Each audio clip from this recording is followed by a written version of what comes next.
Hey, what's going on? You know who it is. You know what it is. All right, you guys, peep game. All right, man. So this is continued coverage of the aftermath of Terence Crawford versus Shawn Porter, which ended in Terence Crawford stopping Shawn Porter in the 10th round.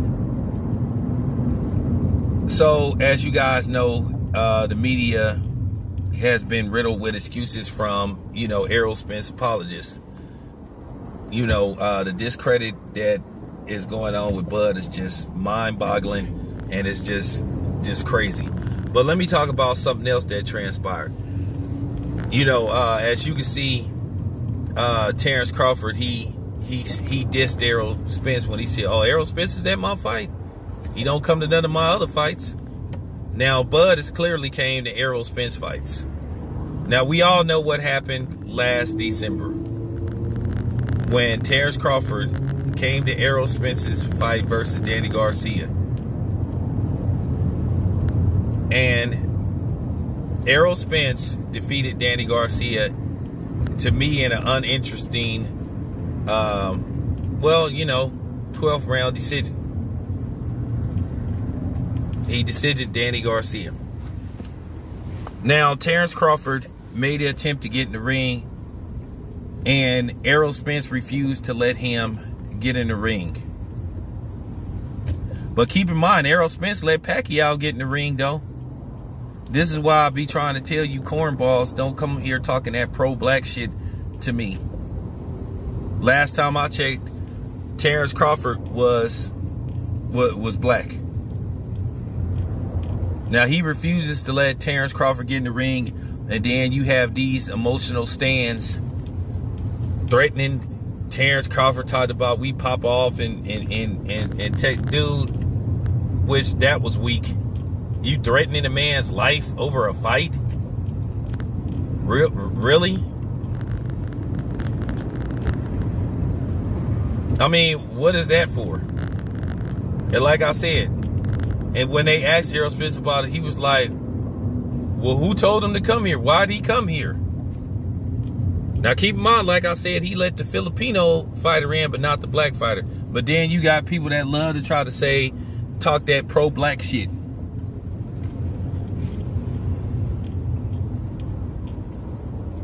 So Errol Spence comes to Terence Crawford's fight. We all thinking that, hey, all right, finally. Okay, it's about to go down. Okay, we thinking finally that it's about to go down. He might get in the ring and challenge Bud, but no, he walks out of there. Walks out of there, tweets that he wasn't impressed, and that Shawn need to fire Kenny, even though Shawn announced his retirement. But you didn't hear Errol Spence. Instead of Errol Spence saying, hey, well, you know what, I'm going to call Al Heyman and we going to start negotiating. Now, keep in mind, Errol Spence say he want to go directly to Terence Crawford. So, you going to hear people say, well, Errol Spence need to tune up before he fights Crawford.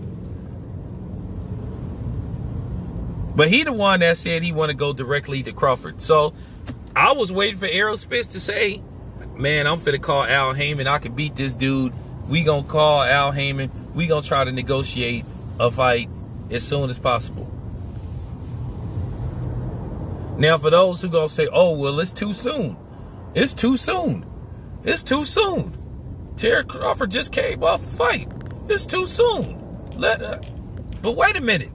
Deontay Wilder, before he set up the first fight with Luis Ortiz, and he made it happen when everybody was reluctant to fight Luis Ortiz.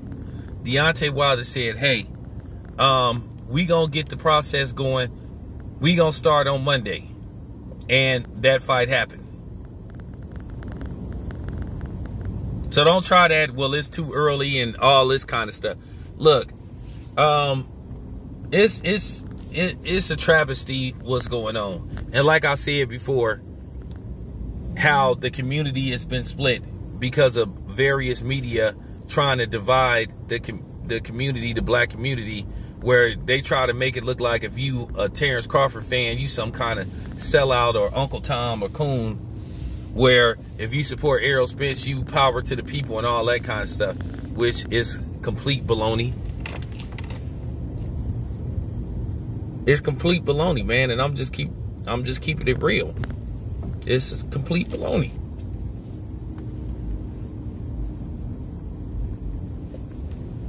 But that's what these guys try to do. They try to big up one dude and try to tear down another one. And like I said, the people that then been tearing Terence Crawford down the most have been people that look like him. And you know who the main culprit is. But it's a couple of them, but you know who the main culprits was. It was a couple of them. And I don't fuck with neither one of them, to be honest with you. So yeah. But yeah, that's what's been going on. Errol Spence had a chance to make a big statement. The spotlight was on him and he walked out of there. And then you got people saying, oh, I can't believe the criticism that Errol Spence get. I do.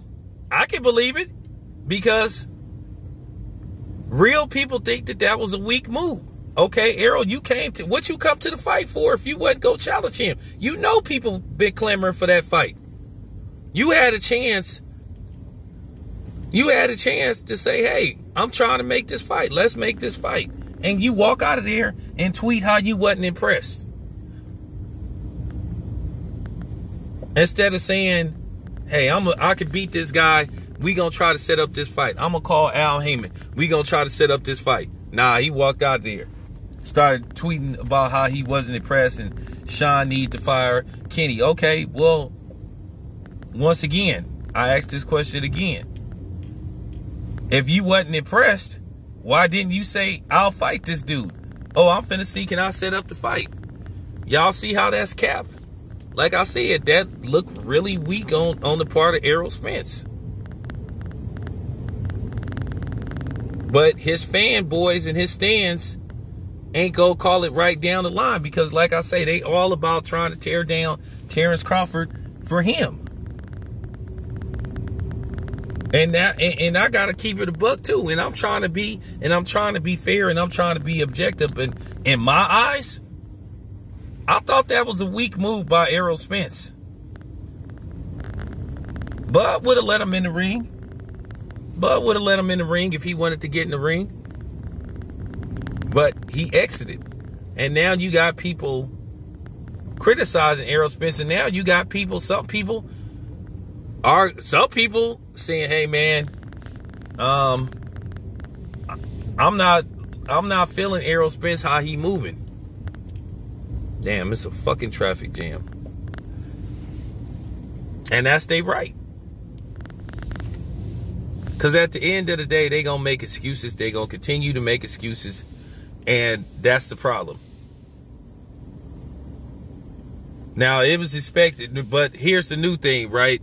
Now, let me tell you what was going to be the other narrative. Because like I say, people all about tearing down Bud. And like I said, at the end of the day, real talk, you guys stay the fuck off my channel for real. Stay the fuck off my channel with that bullshit. And I don't give a fuck if you say you LDBC or anything else. Because like I said, I'm going to say this once again. I don't fuck with everybody that say they LDBC.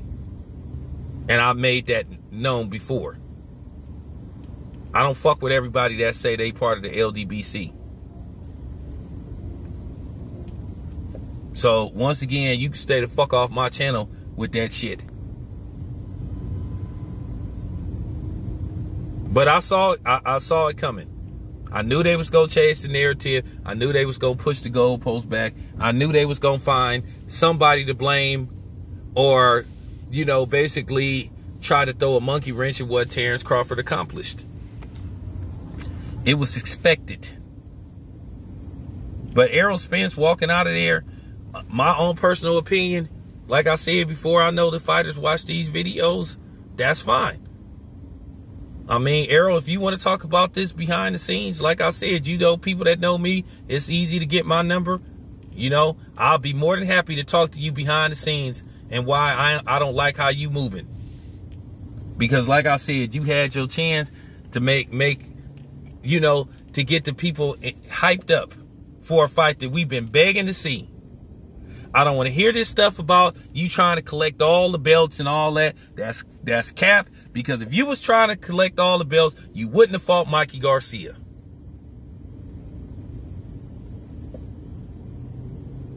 What belt did Mikey Garcia have?